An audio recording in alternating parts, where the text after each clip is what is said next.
If you had the power to change the world, what would you do?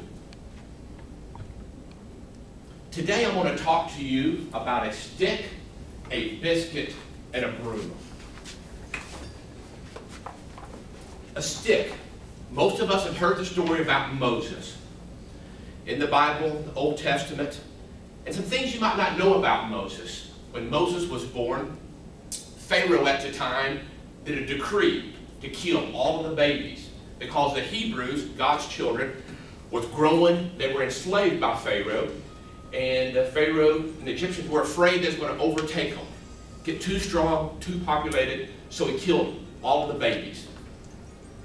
But Moses' mom knew there was a divine destiny in Moses' life.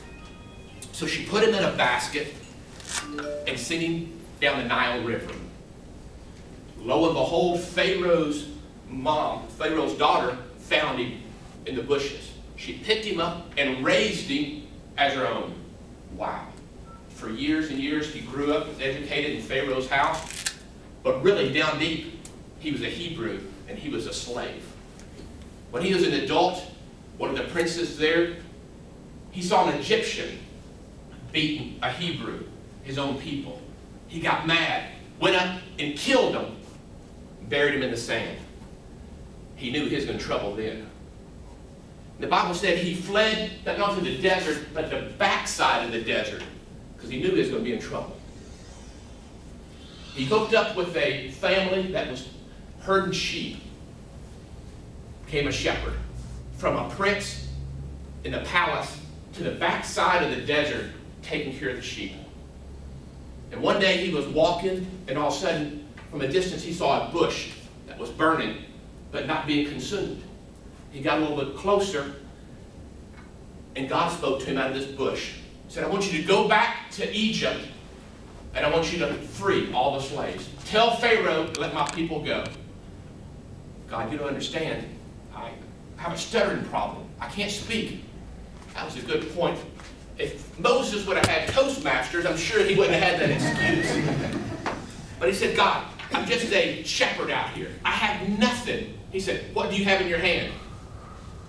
Your other hand. Oh, a stick. All I have is a stick. He said, throw it down. Moses threw it down and turned into a serpent. He picked it back up. He said, take what you have, and I'm going to use to change the world. With this rod, he went and parted the Red Sea. Several chapters later, with this rod, he struck a rock, and water came out. What an amazing thing that God will never ask you to use what you don't have.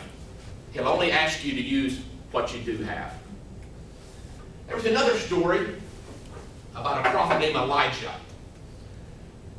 There was a famine in the land because Israel was been evil and corrupt. And so Elijah said, there's not going to rain until I tell you it's going to rain again. But God said to Elijah, I want you to go down to the brook Cherith and stay there, and I want to sustain you with a nice cool breeze and a brook of water, and then twice a day in the morning and afternoon, a raven's going to come by and bring you meat and bread. Well, it was good for a while, several months, maybe a year, and all of a sudden, the brook dried up, and the ravens quit coming. Wow, God, what are you going to do? He said, what I want you to do is I want you to go down to a city called Zarephath. And when you get down to Zarephath, there will be a widow woman, and she's going to sustain you. All right. So he started walking, and outside of the gate, there was a widow woman there picking up some sticks. He was a stranger to that area. He says, excuse me, ma'am, can you give me a glass of water?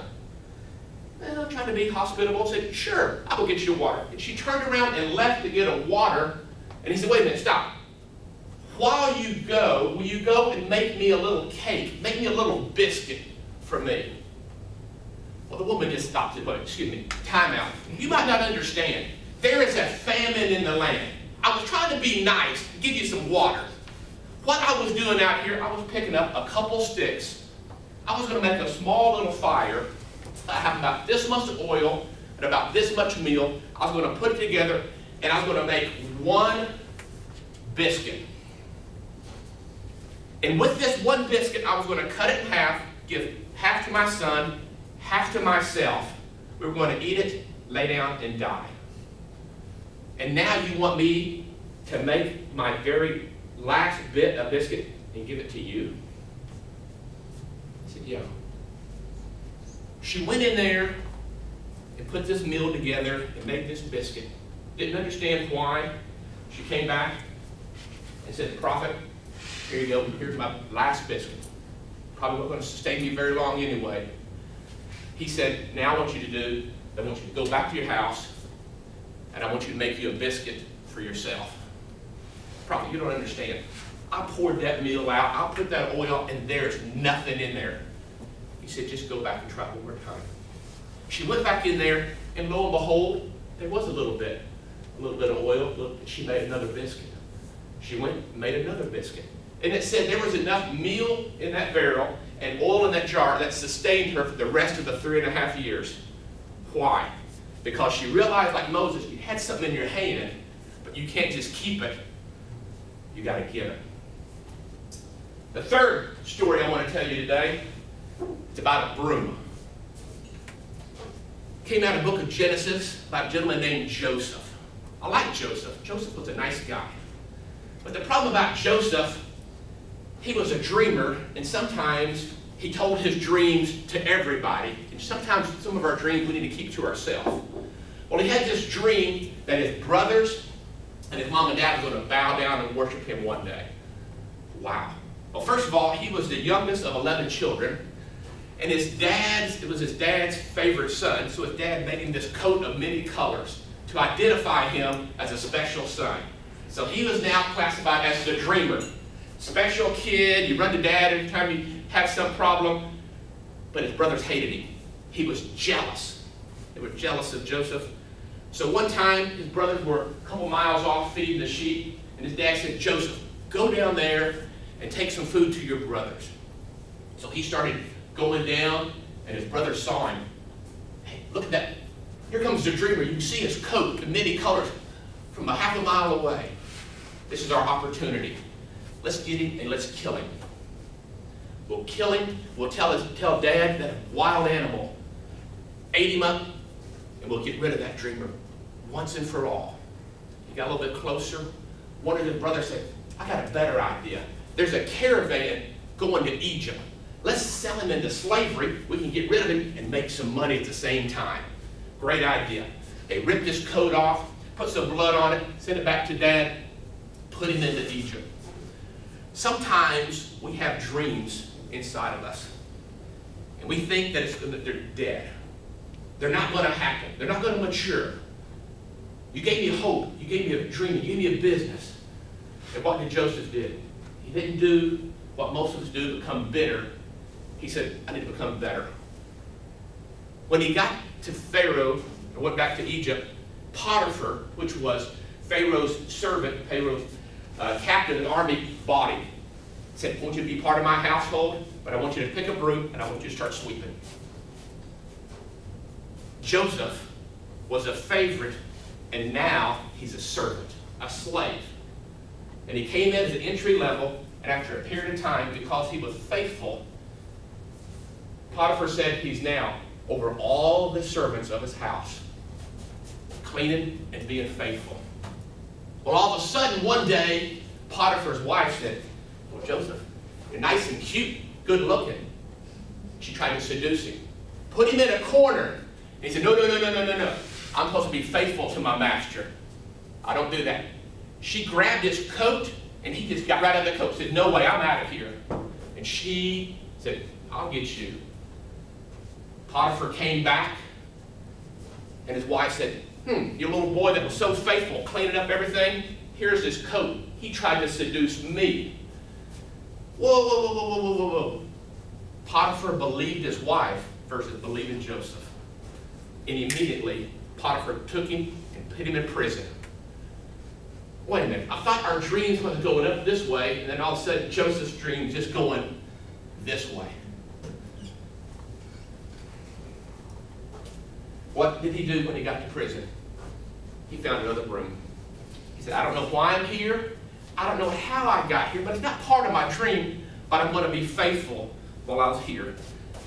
So he started cleaning, started picking up, doing everything. And it said after a period of time, then Joseph became in charge of all of the servants of prison.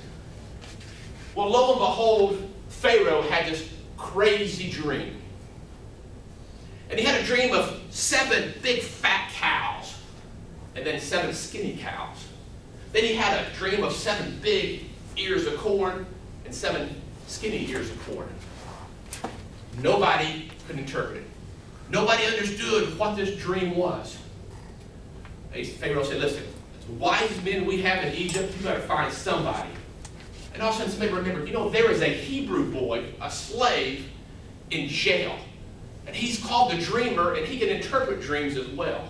Go get him and pull him out.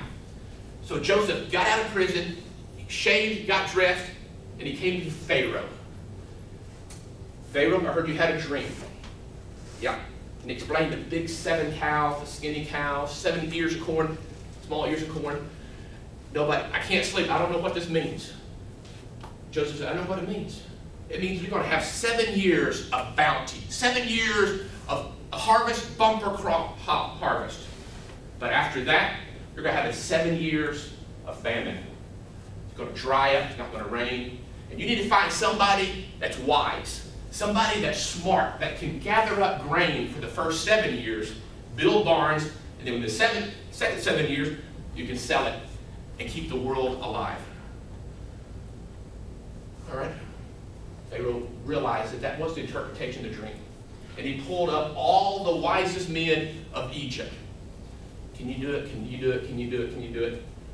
He didn't feel anybody. Then all of a sudden he turned to Joseph. That morning he was in prison. And all of a sudden he took his ring off, gave it to Joseph. Took his coat off, put it on Joseph. Pulled his chariot and put Joseph in this chariot. He said, this man right here that was just in prison a few hours ago is second in command of the whole world. Only second to me. Whatever he tells you to do, do it. Wow. So what am I telling you? I'm telling you, first of all, about Moses. Everybody has something in your hand. Put your hands out like this. You might not know, but everybody has something. Lula. It could be as simple as making a pound cake and giving it to somebody else. It could be like John Dale, going to a youth camp and helping underprivileged kids. It could be going and smiling or doing something. Everybody has something in your hand. But it doesn't do a lot of good if you keep it in your hand. But it's like the widow woman, what you got, you have to give it. And then the third thing, like Joseph, you have to be faithful. You've got to be faithful. At the beginning I said, if you had the power to change the world, what would you do? I want to change that. I want to tell you, today you have the power to change the world one person at a time. What are you doing?